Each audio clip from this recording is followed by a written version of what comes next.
Hello once again, ladies and gents. Today's video is going to show you how to do our first video assignment. In this video assignment, we're actually going to be using still images, so images that have been taken, putting them together and changing the speed to give the illusion or to fake movement. And that's often referred to as stop animation or stop motion animation. So the first thing that you need to know is the program that we're going to be using is Windows Live Movie Maker.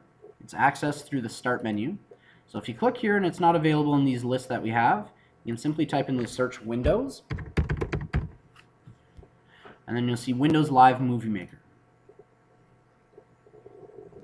So this is the sort of default editing software that comes with the Windows platform. When it was first rolled out, it was pretty crummy, but now over the years it's become pretty feature-rich, and it's quite impressive what you can do in terms of editing at home without having to pay a tremendous amount of money for the program.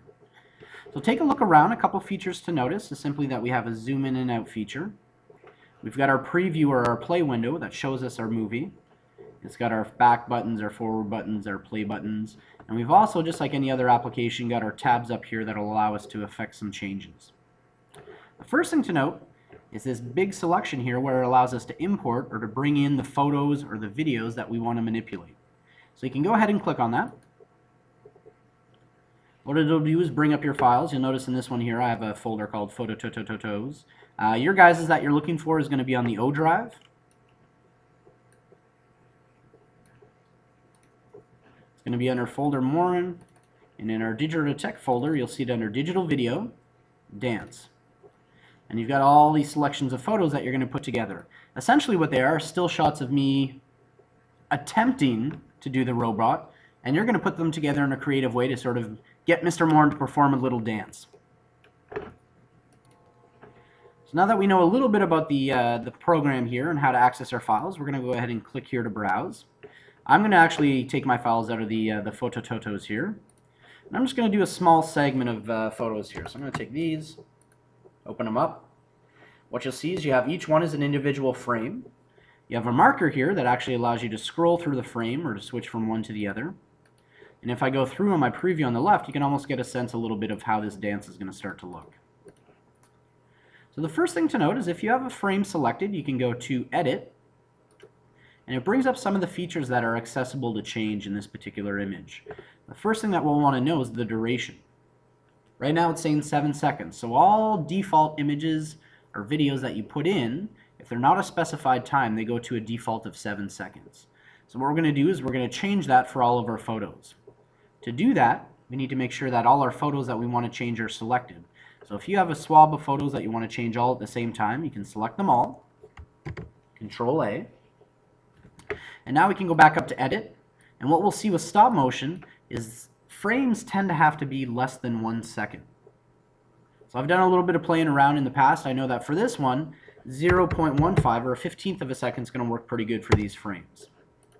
So now if we check it out and we do a preview here on the left, work our way through, we get a sense of what it's going to start to look like when we're finished. Some other features that I want to show you are found under these tabs up top. So not only can you import the images, but once they're in, you can actually manipulate them as well. So we've got our images in. Some of the features that we can use to sort of manipulate or change our pictures that we're going to access in this one that'll help you create a unique dance are found under either animations or visual effects. So the first thing I'd like you to do is to select a slide where you want to have a mirror image, and I'll show you what I mean by that. So let's take this last slide. I'm pointing off over here to the viewer's right or over to this poster. If I want to make another image, I can copy it, paste it, and let's say in this particular instance, instead of facing right, I want me to be facing left or over to this side of the screen. What I can do is with this frame selected, I can go up to Visual Effects. You'll see all these options, almost similar to like a PowerPoint or a Word document and how it appears. We can click our drop-down menu to see them all. And the ones that are going to be really useful, particularly for dance or for achieving symmetry, are these mirror images. So you get a sense here upside down. You can see in the preview screen I seem like I'm upside down. The one we're going to be using here is mirror horizontal. So you'll notice there's an effect applied because you'll see this little sort of 4 windows here. And now what happens if I click on my previous frame, here I'm standing to the right, and here the image is actually mirrored to the left. So it's almost like if I was doing a dance here left and right. If we want to be super professional, yeah, we'd have it lighting so you don't notice the shadows, or we wouldn't have a poster on the wall that changes.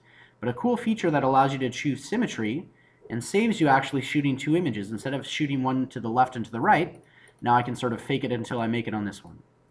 Notice if we go into here and we edit it, because I copied it at 0.15 seconds, the new image is also 0.15 seconds. So what I'll show you in a moment is the end goal, but I'm going to show you a completed project that I've put together. Your decided length, if you'll notice right now, I've got it to 1:35 seconds. Sorry, a second and 35 seconds. We're looking for a video that's anywhere between 5 and 10 seconds. With stop animation, that's actually pretty long in terms of how many photos we've got to incorporate.